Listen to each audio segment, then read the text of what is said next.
GOP TV Balita Ngayon. Sa ulo ng ating mga balita, kaso ng COVID-19 sa Pilipinas humataw sa halos 1.3 million.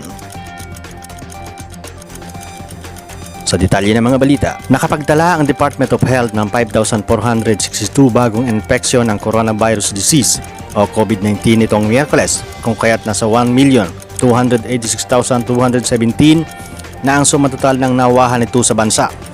Batay sa mga bagong nakalap na datos ng kagawaran ng kalusugan, narito ang mga bagong pasok ng datos para sa araw na ito.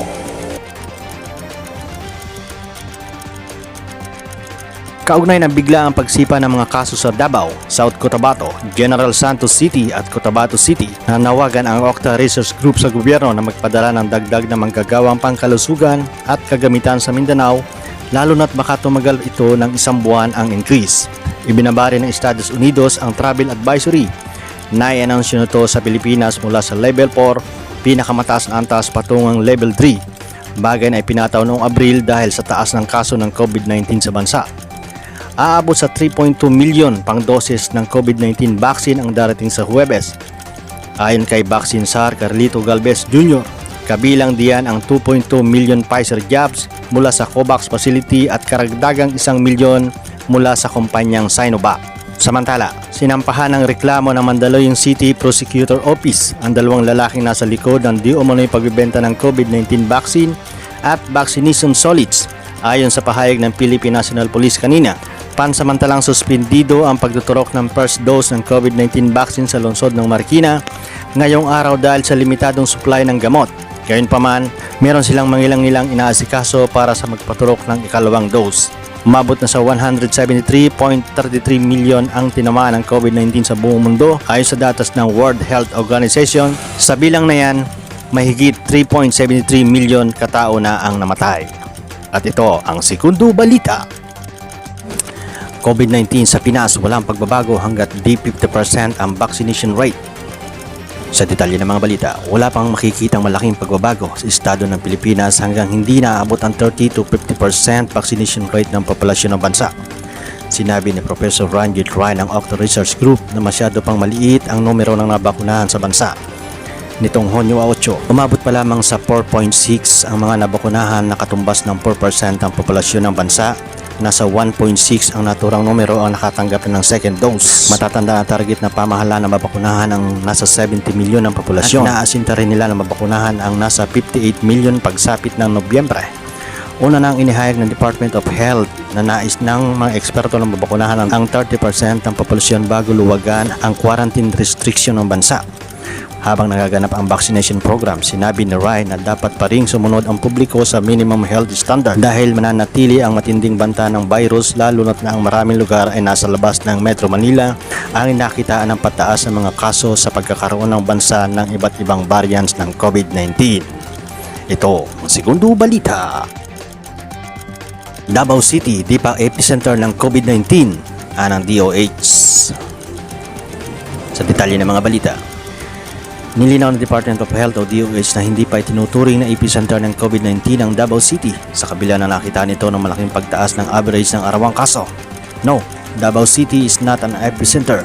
We continue to closely monitor the situation in Davao City due to increasing cases, ayon kay Health Undersecretary Maria Rosario Berhere. Sa ulat ng Independent Octa Research Group, nakapagtala ang Davao City ng average na 213 bagong kaso ng COVID kada araw o higit sa 207 average ng Quezon City na dating may pinakamataas ng arawang average. Ipinaliwanag ni Berhere na ang epicenter kapag ginamit sa epidemya, ilan ang nagsasabi nito ay pinanggagali ng infeksyon habang ang iba naman ay nagsasabi na hotspot ang infeksyon.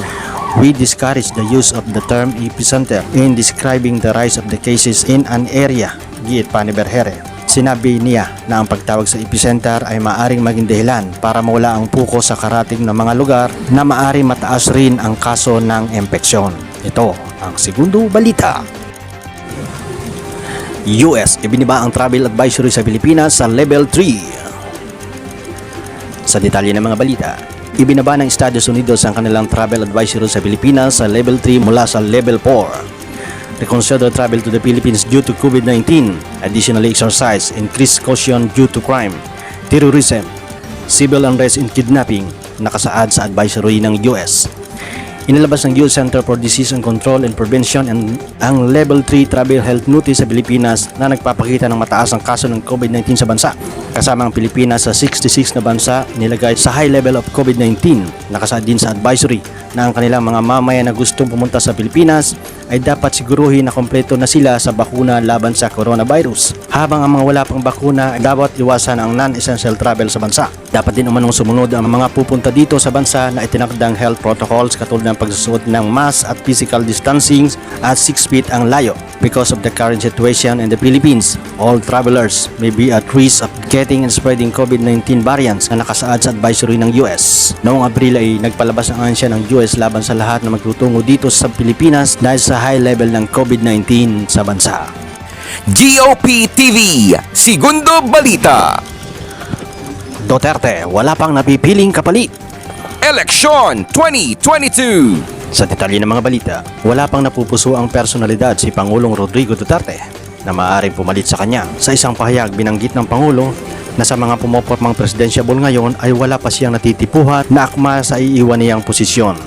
Iniiwasan din umano niya na piliin ang nais niyang sumalo sa kanyang posisyon dahil ayaw niyang masumbatan na nagpapakasasa siya sa kapangyarihan kapag nanalo ang kanyang manok. Hindi pa rin naman kinakagat ni Pangulong Rodrigo Duterte ang pangumbis sa kanya ng kanyang mga kapartido sa PDP Laban na tumakbo ito bilang vice presidente sa eleksyon sa susunod na taon. Ayon sa Pangulo, ang mas iniisip niya sa ngayon ay magretiro sa politika sa pagbaba niya sa pwesto sa susunod na taon at magbalik na lang sa Davao City. Nabi naman ni Presidential Spokesperson Harry Roque na kung tatakbo si Davao City Mayor Sara Duterte ay tiyak na hindi tatakbo ang kanyang ama sa vice presidente. Kung hindi naman aniya tatakbo si Mayor Sara ay pwedeng tumakbo si Senator Christopher Lawrence Bongo na mangyayari lamang kung magiging running mate niya ang Pangulo. Ayon pa kay Roque, malalaman lang ang political plan ng Pangulo kung maghahain ito sa kanyang kandidatura sa Oktubre o sa Desembre na deadline para sa substitution. Ito ang Segundo Balita. Eleksyon 2022. Duterte kay Sara, huwag tumakbong presidente. Sa detalye ng mga balita, inihayag ni Pangulong Rodrigo Duterte na kinausap niya ang anak na si Davao City Mayor Sara Duterte at sinabihang huwag magkamaling tumakbong presidente ng bansa. Sinabi na Duterte na ayaw niyang insultuhin ang mga mamamayang Pilipino pero wala namang nakuha sa pagiging presidente maliban sa sense of fulfillment. Aside from that, it's not an empty. Puro ka na lang trabaho diyan. Now, unless magtakbo ka ng presidente tapos mangurakot ka, you will be a billionaire or millionaire, whichever you want. Pero that the life that you want. Kung sobra-sobra ang pera, anuhin mo naman yan. Wika ng Pangulo sa panayam ni Pastor Apollo Kibuloy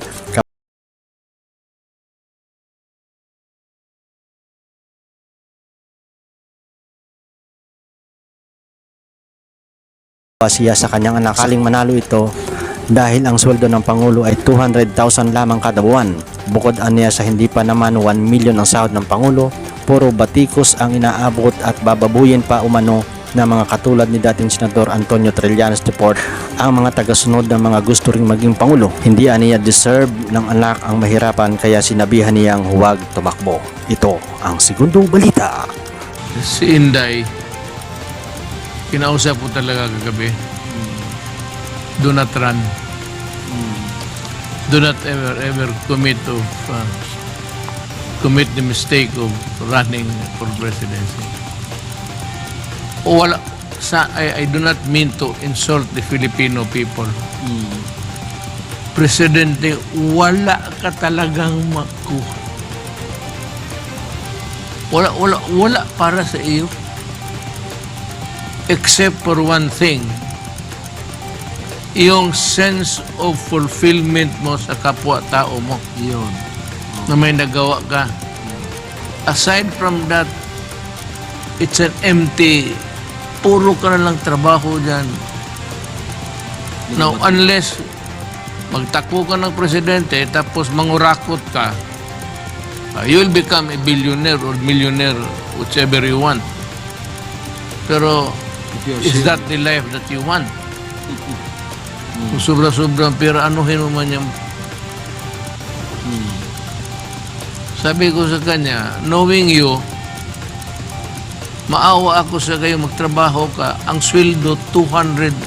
Buti sana kung itong Pilipinas naman, no? Kung sana kung bigyan ka naman ng 1 million. 1 million a month. Oo, 1 million ang salary. Tapos bigyan 200, sige ka trabaho. Tapos atakihin ka, criticize ka, bababuyin ka, and the likes of Trillanes, nandyan yung mga yan. Tapos itong mga chuchuwariwap ng mga presidential aspirants, you do not deserve it. You do not deserve it. Anak kita, maawa ako sa iyo. At alam ko naman hindi ka mo punta ng kalukuhan. Kaya sabihin ko sa iyo ngayon, huwag kang tumakbo. Sinabi ko talaga sa kanya. Wala na akong kagabi yun. Sinabi ko, huwag kang tumakbo. Si Inday, kinausap ko talaga kagabi. Do not run. Do not ever commit the mistake of running for presidency. I do not mean to insult the Filipino people. Presidente, wala ka talagang makuha. Wala para sa iyo. Except for one thing. Yung sense of fulfillment mo sa kapwa-tao mo. Yun. Na may nagawa ka. Aside from that, it's an empty, puro ka na lang trabaho dyan. Now, unless magtakbo ka ng presidente tapos mangurakot ka, you will become a billionaire or millionaire, whichever you want. Pero, is that the life that you want? Kung sobra-sobrang pera, anuhin mo man yan.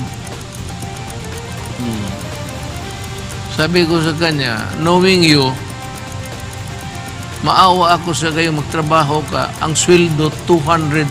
Buti sana kung itong Pilipinas naman, no?